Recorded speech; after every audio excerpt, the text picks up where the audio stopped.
राजनीति और मोदी की बैसाखी में दोस्तों इस वक्त हलचल मच गई है, क्योंकि जो कयास लगाए जा रहे थे चंद्रबाबू नायडू को लेकर वो अब कहीं ना कहीं सच होते दिखाई दे रहे हैं। क्योंकि प्रधानमंत्री मोदी से सीधी मुलाकात हो गई है चंद्रबाबू नायडू के बेटे नारा लोकेश की। इस मुलाकात की वजह क्या है, साथ ही पूरे मामले में उपराष्ट्रपति चुनाव का मुद्दा क्यों गर्म हो रहा है और नारा लोकेश और धनखड़ की मुलाकात की चर्चा भी हो रही है, सब कुछ आपको विस्तार से बताऊंगी, तो आप हमारे साथ अंत तक बने रहिएगा। नमस्कार, आदाब, आप देख रहे हैं खबर अड्डा और मैं हूं आपके साथ सुमोली राव। दोस्तों आप सभी जानते हैं कि 9 तारीख को यानी कि सोमवार को एक बहुत ही महत्वपूर्ण चुनाव होना है, उपराष्ट्रपति का चुनाव।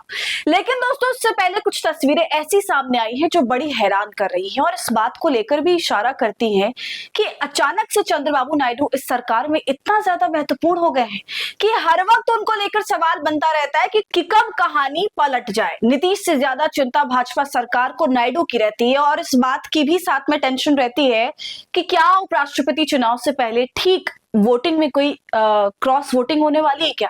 क्या नायडू अपनी चांसेस को तलाश कर रहे हैं। इसको लेकर बहुत अटकलबाजी चल रही है। पहले भी मैंने इस पर एक लंबी चौड़ी वीडियो करके आपको बताई थी और अब अटकलबाजियों को विराम देने की बजाय अचानक से एक खबर सामने आ गई जिसने बड़ी हैरानी पैदा कर दी और वो थी ये तस्वीरें।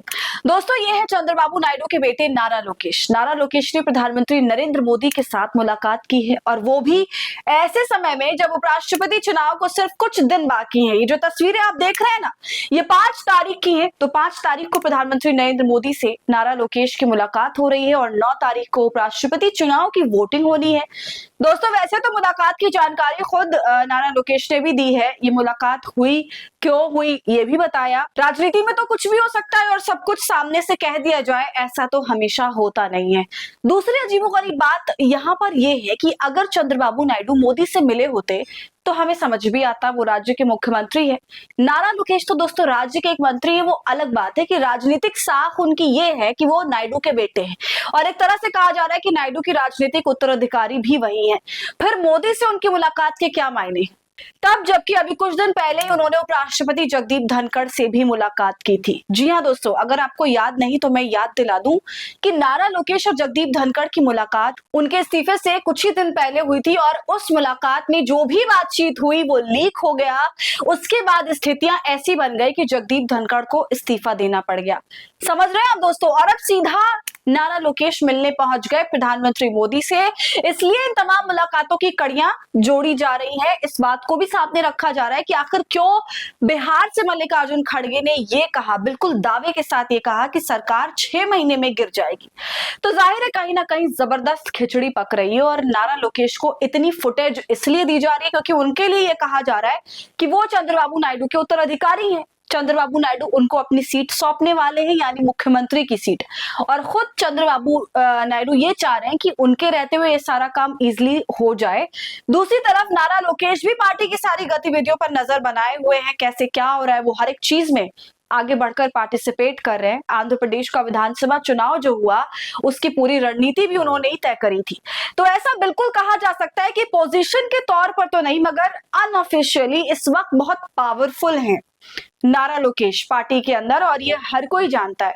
तो अब इनकी मुलाकात मोदी जी से सवालों में है। दोस्तों इस सवाल को समझने के लिए मैं आपको एक खबर बता दूं, वो ये कि वोटिंग के एक दिन पहले यानी 8 सितंबर को प्रधानमंत्री मोदी ने अपने सभी सांसदों को डिनर पर बुलाया है। सभी 425 सांसद, उन सबको डिनर पर बुलाया ताकि 100% वोटिंग जो है वो सुनिश्चित की जा सके। और जब डिनर वाले दिन मीटिंग सबकी होनी है उससे पहले नारा लोकेश मोदी जी से मिलते हैं। इसका मतलब साफ है कि मोदी किसी भी तरह ये नहीं चाहते कि क्रॉस वोटिंग हो और मामला गठबंधन का है, इसलिए सीधा सीधा अमित शाह को साइड में करके डायरेक्ट पीएम मोदी ने मोर्चा संभाला है। क्योंकि पीएम मोदी और पूरा सरकारी महकमा जानता है कि धनखड़ और नायडू के बीच में क्या कुछ चल रहा था। जगदीप धनखड़ बीजेपी के लोगों से नाराज चल रहे थे, उनसे सहमति नहीं जता पा रहे थे और इसके चलते विपक्ष के साथ मिलकर उन्होंने जब नारा लोकेश से मुलाकात करी तब ये कहा कि आप अपने पिताजी से कहिए कि वो समर्थन वापस ले ले। इस तरह की पूरी चर्चा हुई थी और यही बात जो है लीक हो गई। अब जाहिर है राजनीति में कुछ टॉप सीक्रेट तो रहता नहीं है, वो भी अगर आप ऑफिशियल मीटिंग कर रहे हैं तब तो बिल्कुल नहीं रहेगा, बात फैलेगी। और ये बात फैल गई, पीएम मोदी तक पहुंच गई, सारा भांडा फूट गया और फिर क्या क्या हुआ वो हम सभी ने देखा। और ये सब कुछ होने के बाद से ही हम सभी ये लगातार देख रहे हैं कि नारा लोकेश अपना शक्ति प्रदर्शन एक तरह से कर रहे हैं। अलग अलग तरीकों से वो भाजपा के बड़े नेताओं से मिल रहे हैं, उनके साथ मीटिंग कर रहे हैं, केंद्र की राजनीति में दिखना चाह रहे हैं, सुर्खियों में आना चाह रहे हैं। तो ये सब यूं ही नहीं है। और दूसरी बात, जब उनके पिता भाजपा की सबसे इंपॉर्टेंट पैसाखी माने जा रहे हैं तो फिर शक्ति प्रदर्शन करना कुछ गलत तो नहीं होगा। और ये सब कुछ करने के पीछे का कारण भी यही है कि नायडू चाहते हैं कि उनका बेटा उनकी कुर्सी संभाले और वो केंद्र की राजनीति में चले जाए, भाजपा से किसी बड़े मंत्रालय की मांग करे, जिसे भाजपा किसी को भी नहीं देती है, अपने नेताओं को ही देती है और वो बदलते भी नहीं है। तो ये गेम प्लान काफी वक्त से चल रहा है। कहा तो ये भी जा रहा है कि नायडू या तो मंत्रालय मांग सकते हैं या फिर राष्ट्रपति की कुर्सी पर ही दावा कर सकते हैं, या फिर कहा यह भी जा रहा है कि विपक्ष के समर्थन से वो पीएम की दावेदारी भी कर दे। इसलिए इस पूरे खेल को लेकर लॉबिंग चल रही है दोस्तों। और अब बड़ा संकेत तो सीधा पीएम मोदी ने ही दिया है, पूरी कमान को अपने हाथों में लेकर, क्योंकि दोस्तों ये सारा काम अमित शाह संभालते हैं और हम अब ये देख रहे हैं कि इस तरह के काम प्रधानमंत्री मोदी संभाल रहे हैं। डिनर पर सांसदों को बुला रहे हैं, इस तरह नेताओं से मुलाकात कर रहे हैं। इसका मतलब उन्हें भी पता है कि स्थिति गड़बड़ है और यहाँ पर संभालना बहुत जरूरी है। अगर ऐसा नहीं हुआ तो कुछ भी हो सकता है, क्योंकि दोस्तों अगर क्रॉस वोटिंग हो गई इस चुनाव में तो फिर अगला कदम विपक्ष रखेगा और वो होगा अविश्वास प्रस्ताव का।